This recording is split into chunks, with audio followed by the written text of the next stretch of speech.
Përshëndetje. Tuneli Murrizit, i cili u hap për qytetarët pak përpara zgjedhjeve të vitit 2025, me nxitim elektoral, propagandë dhe ceremoni festive, sot, pa kaluar asnjë vit nga hapja e tij, ai ka pësuar krisje dhe çarje, duke rikonfirmuar në mënyrë më kriminale se kemi të bëjmë me një vepër të realizuar jashtë standardeve teknike dhe atyre të sigurisë.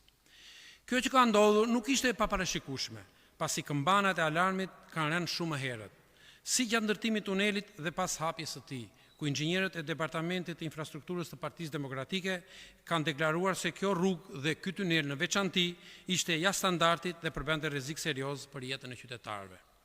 Ky alarm profesional u injorua. Sot faktet janë mbi tokë. Tuneli rrezikon të shembet.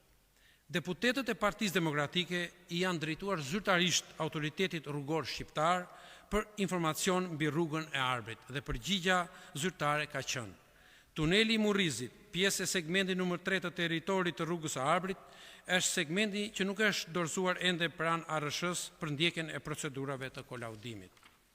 Pra, tuneli Murrizit dhe rruga e Arbrit janë hapur për përdoruesit e rrugës të papërfunduara, të pakolauduara dhe të pamarrura në dorëzim.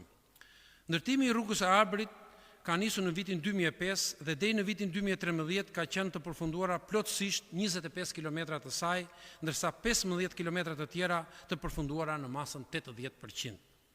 Projekti për përfundimin e saj parashikonte një kosto totale prej 170 milion eurosh.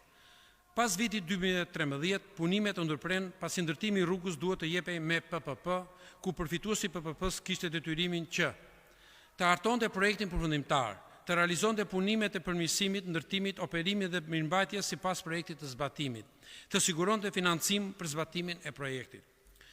Ndërtimi i kësaj rruge, kontrata së cilës parashikonte përfundimin e saj me çelësa në dorë, me një vlerë prej 267 milion euro, me shtesat e realizuara në ndër vite, ju kushtoi qytetarëve shqiptar 450 milion euro. Përfituesi i PPP-s është i njëjti subjekt që realizoi dhe tunelin e dështuar dhe famëkeq të Llogaras. Përse dy tunele strategjik të ndërtuara nga një njëjti oligark i lidhur me qeverinë çahen, dështojnë dhe rrezikojnë jetën e qytetarëve? Kjo nuk është rastësi. Kjo është një skemë e mirë organizuar për vjedhje dhe keq organizuar për qytetarët. Prandaj deklarojmë qartë: tuneli Murrizit nuk është një incident teknik, por pasojë e procedurave korruptive, i PPP-ve të sajuara për oligark, i mungesës kontrolli shtetëror për paratë e buxhetit të shtetit, i kapjes së shtetit për interesa private, është pasqyra e një modeli qeverisje që ndërton për fushat dhe shëm për qytetarët. Për këtë model duhet përgjegjësi politike dhe penale, jo justifikime të ricikluara dhe fajsim i së shkuarës. Ju faleminderit.